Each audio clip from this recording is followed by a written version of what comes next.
अस्सलामुअलैकुम, welcome back to my channel. Allah आपको बहुत सी पुरसुकून खुशियाँ दे। आज फिर आप लोगों के साथ एक और मज़ेदार सी अंडे और ब्रेड से बनने वाली रेसिपी शेयर करने वाली हूँ। इंशाअल्लाह ताला आपको बहुत ही ज़्यादा पसंद आने वाली है।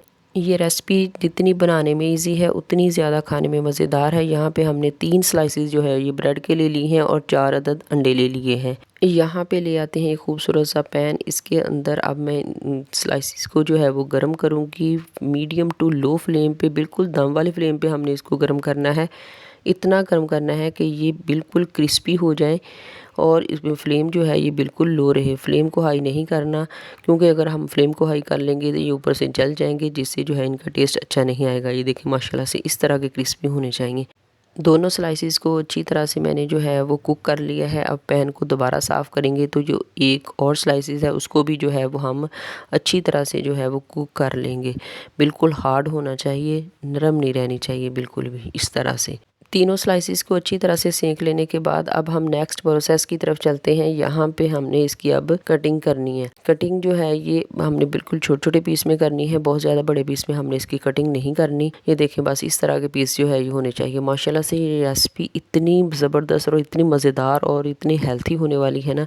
आप एक मरतबा बच्चों को बना के खिलाएंगे तो बच्चे आपसे डेली फरमाइश करेंगे कि हमें यही रेसिपी बना के खिलाएं। और ये बहुत ही झटपट में तैयार हो जाती है। ओनली 15 मिनट लगते हैं और ये रेसिपी तैयार हो जाएगी। यहाँ पे ले आए हैं अब हम एक खूबसूरत सा बाउल और इसमें मैं ऐड करूँगी 4 अदद अंडे। इसके बाद मैं इसके अंदर शामिल करूँगी बारीक कट की हुई प्याज 1 अदद, वो ऐड कर देंगी। अगर आपके पास सब्ज़ प्याज हो तो आप वो भी ऐड कर सकते हैं। और इसके बाद मैं 3 अदद सब्ज़ मिर्ची बारीक कट की हुई वो इसमें ऐड कर दूंगी। और इसके बाद इसमें ऐड करेंगे 1 अदद टमाटर बारीक कट किया हुआ, जिसके बीज मैंने रिमूव कर दिए थे, वो इसके अंदर ऐड कर देंगे। और इसमें ऐड करूंगी ढेर सारा हरा धनिया। बस इन तमाम चीज़ों को ऐड करने के बाद अब इसके अंदर मैं कुछ स्पाइसेस ऐड करूँगी, जिसमें सबसे पहले रेड चिली पाउडर 1 टीस्पून और 1 टीस्पून गरम मसाला पाउडर और हाफ़ टी स्पून हल्दी पाउडर और 1 टीस्पून इसमें साबुत ज़ीरा ऐड करूँगी भुना हुआ। 1 टीस्पून इसमें अजवाइन शामिल करूँगी पिसी हुई और 1 टीस्पून इसमें नमक ऐड करेंगे।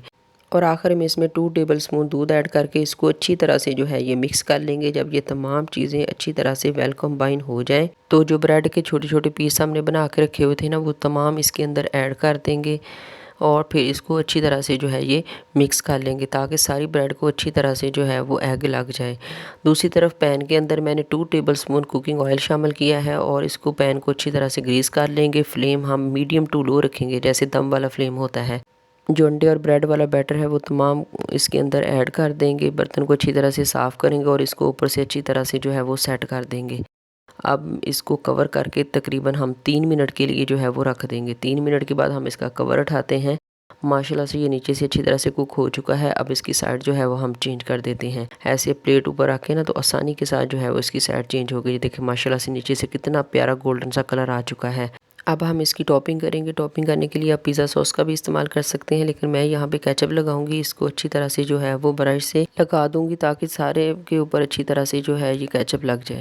अब इसके ऊपर कद्दूकश की हुई मोज़रेला चीज़ वो ऐड कर देंगे और बारीक कट किए हुए टमाटर जिसके बीज मैंने रिमूव कर दिए थे वो इसके ऊपर लगा दूंगी। लच्छे में कट किया हुआ प्याज और सब्ज़ मिर्ची लंबाई में कट की हुई इसके ऊपर ऐड कर देंगे और इसके ऊपर ऐड करूँगी ढेर सारा सब्ज़ धनिया। और जो थोड़ी सी मोज़रेला चीज़ मैंने बचा ली थी वो इसके ऊपर लगा के इसको कवर कर देंगे 3 से 4 मिनट के लिए। यहाँ पे तब तक हम सब्ज़ चटनी तैयार कर लेंगे, जिसके लिए मैंने लिए हैं लहसुन के 3 अदद जवे और 3 अदद सब्ज़ मिर्ची, ढेर सारा हरा धनिया और थोड़ा सा पुदीना और 1 अदद लेमन। इसका जूस निकाल के वो इसके अंदर ऐड करेंगे। इससे चटनी में बहुत ही ज़बरदस्त टेस्ट आएगा। अब इसके अंदर ऐड करूँगी 2 टेबलस्पून दही। अगर आपने चटनी बना के फ़ौरन ही यूज़ कर लेनी है तो आप उसमें दही का इस्तेमाल करें। अगर आप इसको स्टोर करना चाहते हैं तो फिर आप इसमें थोड़ा सा पानी ऐड कर लें। अल्हम्दुलिल्लाह चटनी हमारी बन के तैयार हो चुकी है। 3 मिनट गुजर चुके हैं। इसका कवर उठाते हैं। अल्हम्दुलिल्लाह रेसिपी भी हमारी बन के तैयार हो चुकी है। फ्लेम को बंद कर देते हैं। अब हम इसको डिश आउट कर लेते हैं।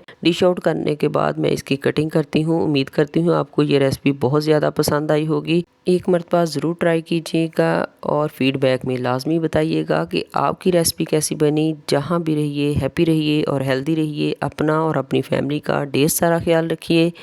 मुझे दुआओं में याद रखिए। मिलते हैं नेक्स्ट रेसिपी के साथ। तब तक दीजिए इजाज़त। अल्लाह हाफिज़।